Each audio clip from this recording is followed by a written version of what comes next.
نبی الکریم قصص القرآن حصہ سیوم چہارم سے اہم مطالعے کے مواد تصنیف مولانا حفظ الرحمن سیو ہاروی رحمۃ اللہ. سورہ لقمان آیات نمبر 19 کا مفہوم: تم اپنے رخساروں کو از راہ تکبر لوگوں سے نہ پھیر، یعنی بخل نہ کر، کیونکہ غریب آ گیا تو بندہ پیٹ پھیرتا ہے اور چہرہ چراتا ہے اس سے. اس لیے اللہ نے سورہ لقمان میں وَلَا تُصَعِّرْ خَدَّكَ لِلنَّاسِ آیات نمبر 19 میں یہ فرمایا ہے.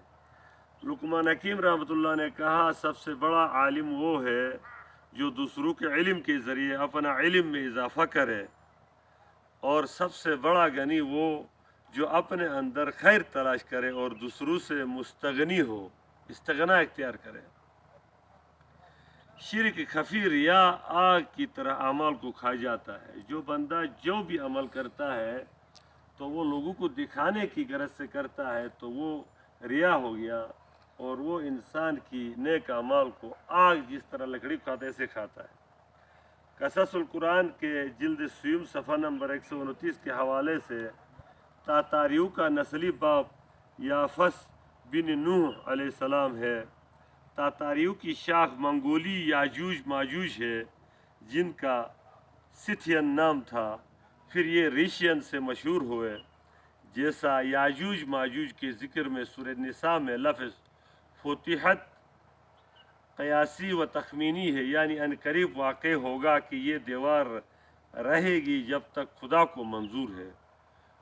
وہ چاہے گا تو ٹوٹ پھوٹ جائے گی. فَإِذَا جَاءَ وَعْدُ رَبِّي جَعَلَهُ دَكَّاءَ. یہاں وعد سے مراد یاجوج ماجوج کا خروج نہیں، بلکہ مطلب یہ ہے کہ دیوار ٹوٹ پھوٹ جائے گی. بحوالہ قصص القرآن قرآن حصہ سیوم صفحہ نمبر 142 کتاب عقیدۃ الاسلام میں علامہ انور شاہ کشمیری رحمۃ اللہ نے بھی یہی تفسیر فرمائی ہے کہ یاجوج ماجوج کی دیوار ٹوٹ چکی ہے اور نکل چکے ہیں.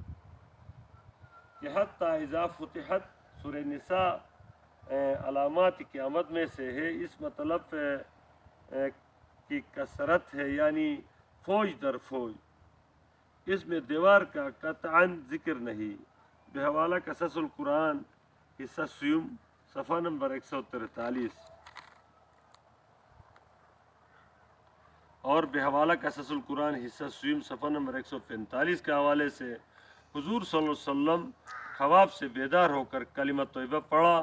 چہرہ مبارک سرخ تھا اور کہا، یاجوج ماجوج کی دیوار میں سوراخ ہو چکا ہے اور ہو گیا ہے، کھول دی گئی ہے. اور انگوٹھے اور انگلی کو گول کر کے تشبیہ دی. قصص القرآن حصہ سیوم صفحہ نمبر 145 بحوالہ سبا لفظ قید سے ماخوذ ہے. عامر کا لقب جس نے جنگی قیدیوں کا طریقہ رائج کیا تھا. یمن کے بادشاہ کا لقب تبع اور شام کے بادشاہ کا لقب کیسر اور فارس ایران کے بادشاہ کا لقب کسریٰ تھا، اور مصر کے بادشاہ کا لقب فرعون تھا، اور حبشہ کے بادشاہ کا لقب نجاشی تھا، اور ہندوستان کے بادشاہ کو بطلیموس کہتے تھے. یہ ان لوگوں کا القاب تھے جیسے یہاں پر صدر وزیر اعظم اس طرح کے القاب ہوتے، ان کے نام نہیں تھے. احسن تقویم سے مراد شعور کے ذریعے دیت شدہ متضاد قوتوں کا توازن صحیح معیار پر پہنچا کر ان کے ذریعے تمام کائنات سے ممتاز نظر آئے. اور یہ وصف صرف انسان ہی کے اندر تخلیق کیا گیا ہے. اس کا یہ مطلب نہیں کہ تم فراوانی سے استغنا میں ہو، جبکہ عقل، جذبات، ادراکات کا وجود صحیح معیار نہیں. اصل میں عقلی کوئی جذبات اور ادراکات کا وجود جو ہے یہ صحیح معیار ہے. یہ بحوالہ قصص القرآن حصہ سیوم صفحہ نمبر 224. انسان جس قدر علم و دانش کی جانب بڑھتا ہے، انسان جس قدر علم اور دانش حکمت کی جانب بڑھتا ہے، اس کے سامنے قدرت حق کے قانون کے نئے گوشے کھلتے ہیں اور اللہ رب العزت اس کے دل کو الہام کرتا ہے۔ عقل جس چیز کو ناممکن سمجھتی ہے تو صرف عدم علم کی وجہ سے ہے۔ بحوالہ قصص القرآن جلد نمبر 4 صفحہ نمبر 303 صفحہ نمبر 303۔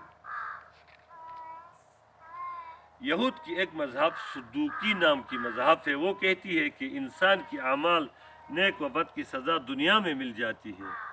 قیامت کا سزا جزا کو ان کا مذہب غلط سمجھتے ہیں۔ زہادت فرقہ دنیا کی لذتوں سے الگ رہتے ہیں۔ سند 325 میں نالیسا کی کونسل نے صرف 4 انجیلوں کو منتخب کیا، باقی عیسائیوں کی جو کتاب انجیل ہے ان کی باقیوں کو متروک کیا اور ڈیلیٹ کر دیا۔ کونسل نے انتخاب علمی بنیادوں پر نہیں کیا، فال نکالی گئی اور فال نکال کر 4 کتابوں کو انتخاب کیا اور 21 سے زائد انجیلوں میں بعض کتب خانوں میں پائی جاتی ہے۔ یہ بحوالہ قصص القرآن حصہ 4 ہے اور صفحہ نمبر 363 ہے۔ 16ویں صدی میں روما کے مشہور کتب خانہ پوپ سکٹس میں متروک انجیل جس کا نام برنابا انجیل ہے، جس میں محمد صلی اللہ علیہ وسلم کے متعلق کثرت سے واضح بشارتیں موجود تھی، حتیٰ کہ احمد نام تک موجود تھا، اس لیے وہاں کا مشہور پادری کالارٹ مسلمان ہو گیا۔ عیسیٰ علیہ السلام کے بعد ابتدائی 3 صدیوں 100 سے زائد انجیلیں پائی جاتی تھی، جو بعد میں 96 کو متروک کر کے یعنی ڈیلیٹ کر کے ضائع کر کے حذف کر کے 4 کو باقی رکھا گیا تھا اور باقی کو پڑھنا حرام قرار دیا تھا۔ یہ 4 انجیل الہامی نہیں الحاقی ہے۔ حضور صلی اللہ علیہ وسلم کا نام محمد نام قرآن کے 4 آیتوں میں آیا اور احمد 2 آیتوں میں، اور نبی نام جو لقب ہے یہ 25 آیتوں میں، اور رسول 134 آیتوں میں، اور نذیر 24 آیتوں میں آیا ہے۔ تو رسول کے معنی مبلغ، معلم اور تبلیغ کرنے والے کی ہے۔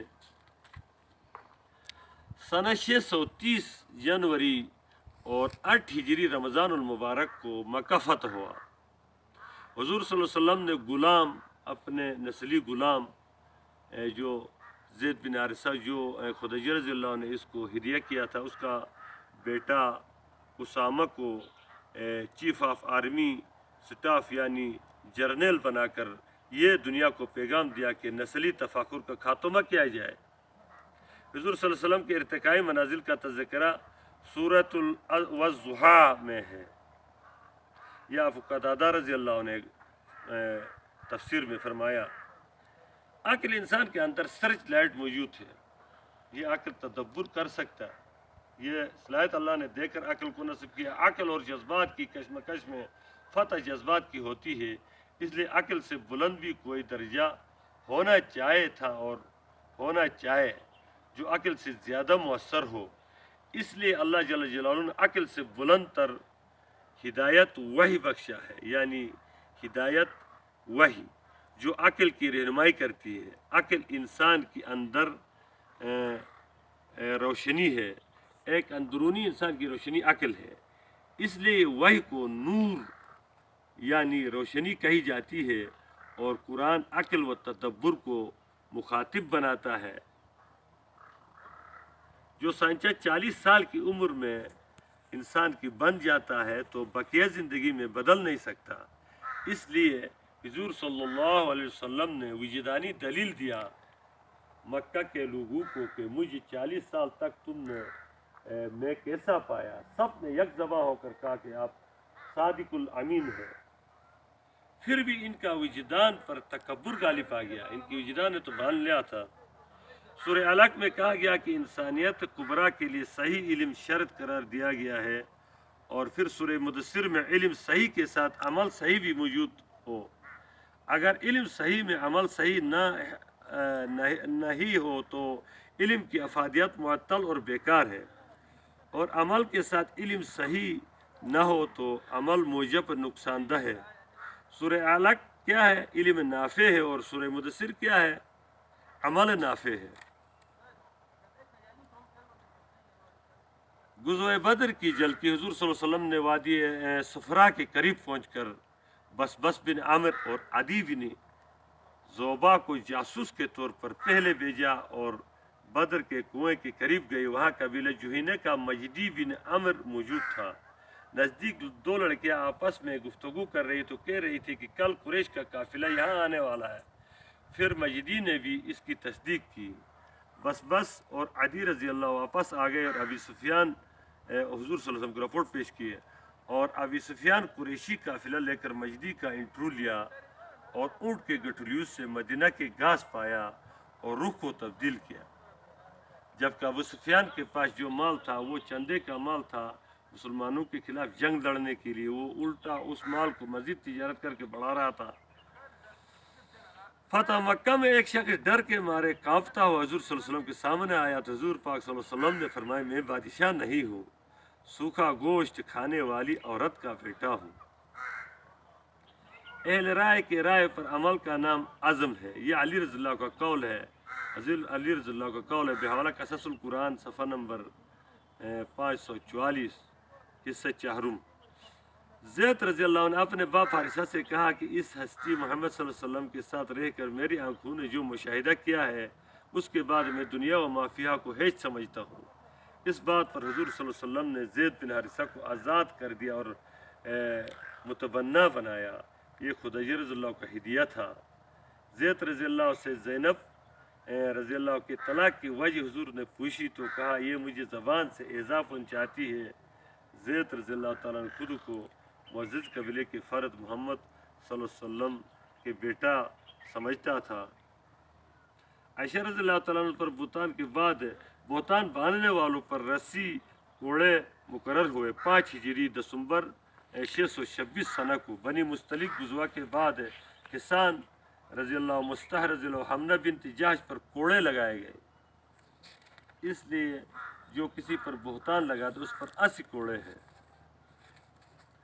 ہر سنی سنائی اور شنیدہ بات کو نقل کرنا اور آگے منتقل کرنا انسان کے لیے گناہ ہے، اور یہ گناہ کافی ہے۔ یہ حدیث سے نقل ابو ہریرہ رضی اللہ عنہ سے منقول ہے۔ حضور صلی اللہ علیہ وسلم کا آخری الفاظ رفیق الاعلیٰ اس بات کی دلیل ہے کہ جنت والے وحدت قلبی ہے۔ رفقاء العلیاء کہتا تو اہل جنت کے وحدت قلبی کی طرف اشارہ نہیں ہوتا۔ آج مرخہ 30 جون کو 2019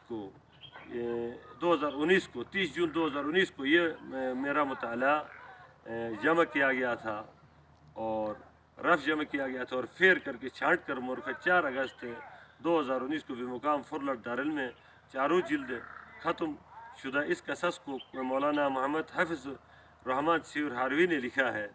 مواد جمع کیا گیا تھا، ختم شدہ، اور ابھی اپلوڈ کیا میرا بھائی نبی نے لوڈنگ کیا۔ آج مرخہ 22 فروری رمضان المبارک 2026۔ والسلام۔